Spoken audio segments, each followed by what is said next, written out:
And the context is recent public communication we've had about the bass reverb, and also just prior applications where we've had that complaint as well. So anything you can do to address that would be very helpful.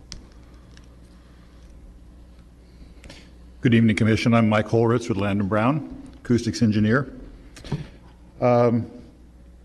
Probably would be more accurate to call it just a bass problem, not a bass reverb problem. Reverb has to do with echoing, but I know a lot of people perceive it that way. It is true that bass frequencies are harder to mitigate.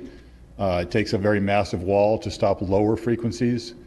That would be why you experience in an apartment, say, your neighbor's playing music, and if they turn it up loud, even in an apartment with a pretty good wall, you don't really hear the voices or the cymbals, you hear the bass.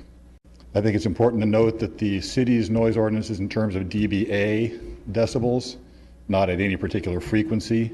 So the goal here is, for us, was to meet the 50 or 45 dBA standard. It's probably not feasible or even possible to completely stop any bass notes from getting out of a building. Folks complaining about the bass, and we're just trying to figure out how to get ahead of this. Yeah.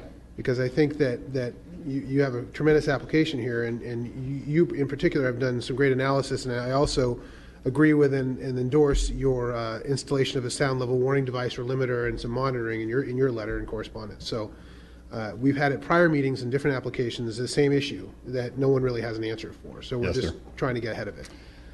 Yeah, it's a it's a widespread problem. Right. It comes down to, like you say, subjective versus something that's measurable. Unfortunately, members of the public can be more or less sensitive than other members of the public. Some members of the public can be downright unreasonable. And if they hear any sound at all coming out of an establishment, they complain. I don't know that that warrants a project being denied, or I don't know that it warrants calling it a significant problem.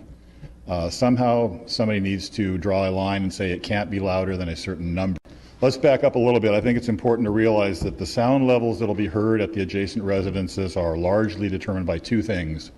One is how loud they turn up the volume knob on their music, and the other is how much noise reduction their building provides.